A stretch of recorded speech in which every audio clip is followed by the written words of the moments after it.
Kita berada di dalam sebuah bisnis yang sangat besar, yaitu Allianz, bahwa arah dari bisnis sistem yang dirancang oleh Allianz adalah menciptakan jumlah manpower agen menjadi yang nomor satu di Indonesia.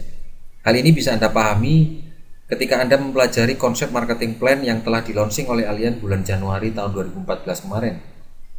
Ditambah lagi, level yang dibutuhkan untuk mencapai peringkat tertinggi disediakan hanya ada 2. Ditambah lagi, syarat yang dibutuhkan untuk mencapai peringkat tertinggi ini syaratnya begitu mudah dan bahkan bisa dicapai hanya dalam waktu 1 bulan. Itu berarti bahwa jika kita ingin sangat berhasil di Allianz, maka kita perlu memiliki manpower yang sangat besar sekali. Pertanyaan saya untuk Anda, mana yang lebih penting? Anda sukses sendiri atau Anda ingin sukses bersama-sama? Pertanyaan saya yang kedua, mana yang Anda sukai? Anda nampak hebat sendirian atau Anda bersama grup Anda membangun sebuah sistem yang hebat? Saya rasa Anda bisa menjawabnya. Jika Anda ingin sangat sukses di dalam bisnis ini, maka cara Anda di dalam menjalankan bisnis ini harus bisa dilakukan oleh siapapun. Dan semakin mudah serta sederhana cara kerja Anda, maka akan semakin mudah pula diduplikasi oleh banyak orang, termasuk dari cara Anda melakukan presentasi. Pertanyaannya adalah, mengapa Anda perlu menggunakan buku? Apakah prospek Anda tidak akan join jika Anda tidak menggunakan buku? Ya, jawabannya bisa ya, bisa tidak. Tapi beberapa di antara Anda ada yang telah dianugerahi sebuah bakat atau talenta bisa berbicara dengan banyak orang sehingga dia bisa meyakinkan orang lain. Ada pula mereka yang telah memiliki pengalaman puluhan tahun sebelumnya di industri yang berbeda sehingga dengan mudah mereka bisa melakukan presentasi tanpa menggunakan alat bantu. Itu disebabkan mungkin karena performanya dia begitu bagus, kata-katanya begitu meyakinkan, dan juga bisa jadi didukung oleh reputasi mereka di bidang selain di Allianz yang begitu bagus sehingga bisa mempengaruhi keputusan calon prospek atau agen kita. Masalahnya Bapak Ibu, tidak semua orang bisa seperti kita. Coba bayangkan, jika saat Anda mensponsori agen baru, Anda melakukan presentasi kepada mereka tanpa menggunakan buku, maka agen baru Anda akan melihat bahwa Anda adalah seorang yang pintar berbicara, pintar meyakinkan mereka. Masalahnya adalah bagaimana jika mereka ingin mensponsori rekan-rekannya, sedangkan agen baru Anda adalah orang yang belum mengerti sama sekali informasi yang lebih jauh tentang bisnis ini. Apalagi mereka sendiri tidak memiliki panduan yang benar untuk melakukan presentasi. Maka satu-satunya jalan yang memungkinkan adalah meminta bantuan Anda untuk melakukan presentasi. Jika Anda memiliki 10 agen baru dan masing-masing dari mereka anggaplah memiliki janji bertemu dengan 5 orang saja dalam 1 minggu, maka selama seminggu Anda pasti akan kewalahan untuk mempresentasikan kepada 50 orang prospek. Bagaimana jika jumlah prospek mereka dari waktu ke waktu terus bertambah? Kira-kira apa cara kerja seperti ini yang Anda inginkan? Anda akan menjadi seorang Superman di dalam grup Anda, dan ini akan menyulitkan kehidupan Anda sendiri. Misalnya satu waktu Anda sedang berlibur bersama anak dan istri Anda sedang santai-santai, sedang senang-senang, tiba-tiba telepon berbunyi dan grup Anda mengatakan ada 20 bahkan 30 prospek di tempat yang berbeda dan di waktu yang sama membutuhkan Anda untuk melakukan presentasi. Jika Anda melakukan cara seperti ini, maka bisa saya katakan bisnis Anda akan tergantung kesuksesannya 100% dari Anda sendiri, sehingga Anda membatasi potensi yang sesungguhnya dari bisnis ini. Mari kita bahas apa manfaatnya Anda menggunakan buku presentasi. Yang pertama, dengan buku, Anda bisa mengatasi kendala membangun bisnis Anda, terutama bagi tim Anda yang domisilinya berada di luar kota atau di luar pulau. Boleh jadi mereka memiliki prospek yang tersebar di pelosok penjuru dimanapun di tanah air ini. Katakanlah berada di luar pulau. Ketika mereka memiliki buku, maka mereka bisa mengatakan kepada prospeknya bahwa saya memiliki sebuah bisnis bagus, bisnis yang sangat menarik, dan saya sudah kirimkan proposal bisnis saya berupa buku kepada Anda.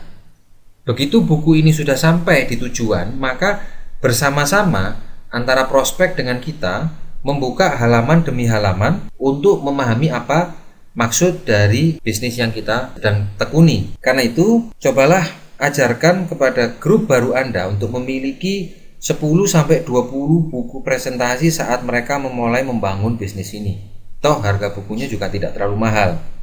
Dengan Anda menggunakan buku, Anda mempresentasi prospek Anda yang berada di luar pulau dengan menggunakan buku, maka prospek Anda akan jauh lebih mudah memahami maksud Anda karena di dalamnya sudah tercantum data, tercantum gambar, tercantum tabel yang penting sehingga mudah bagi prospek untuk memahami maksud Anda. Jauh lebih efektif dibandingkan tanpa buku, Anda hanya mengandalkan kekuatan kata-kata Anda pada saat Anda menelpon mereka. Alasan yang lainnya adalah dengan menggunakan buku, maka secara psikologis tim Anda akan merasakan bahwa presentasi itu mudah. Mereka tidak perlu merasa cemas ya dengan bagaimana sistematika ketika menjelaskan sebuah presentasi, karena mereka hanya tinggal menjelaskan saja, sebab poin-poin penting dalam presentasi itu sudah tersampaikan semuanya di dalam buku tadi. Sehingga jika seluruh tim menggunakan buku presentasi, maka hal ini akan menghemat waktu dan uang mereka ketika menjalankan bisnis ini. Dan dengan buku akan memudahkan mereka untuk menjalankan. Kenapa? Karena mereka tidak perlu menghafal, mereka hanya tinggal membaca. Coba bayangkan jika suatu saat Anda telah memiliki 100-1000 orang yang telah melakukan presentasi dengan menggunakan buku. Maka Anda bisa memperkirakan berapa banyak jumlah nasabah dan agen baru yang akan terbentuk setiap harinya, walaupun Anda sedang berlibur atau jalan-jalan di luar negeri atau di luar kota. Bapak Ibu semua, sebelum kita memasuki topik penting bagaimana menggunakan buku presentasi, ada beberapa hal-hal yang perlu Anda pahami ketika Anda melakukan presentasi. Yang pertama, efektivitas presentasi Anda sangat dipengaruhi oleh kualitas hubungan Anda dengan prospek Anda. Semakin baik nilai diri Anda di mata prospek, maka semakin mudah pula prospek Anda untuk menyetujui gagasan Anda.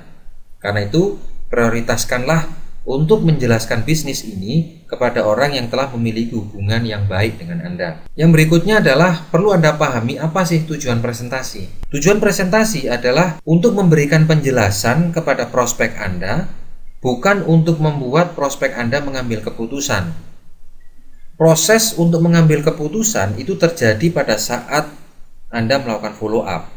Karena itu, bantulah prospek Anda untuk mengambil keputusan dengan cara melakukan follow up kepada mereka 2-3 kali, termasuk mengundang mereka untuk hadir di dalam pertemuan yang diselenggarakan oleh Univision seperti Business Talk atau Live Today atau beberapa pertemuan group meeting yang diselenggarakan di kota Anda masing-masing. Perlu Anda pahami bahwa presentasi itu sangat berbeda dengan follow up. Beberapa hal penting yang perlu Anda pahami bahwa buku ini tidak untuk dibagi-bagikan kepada prospek tanpa Anda berikan penjelasan. Buku presentasi bukanlah sebagai pengganti alat presentasi.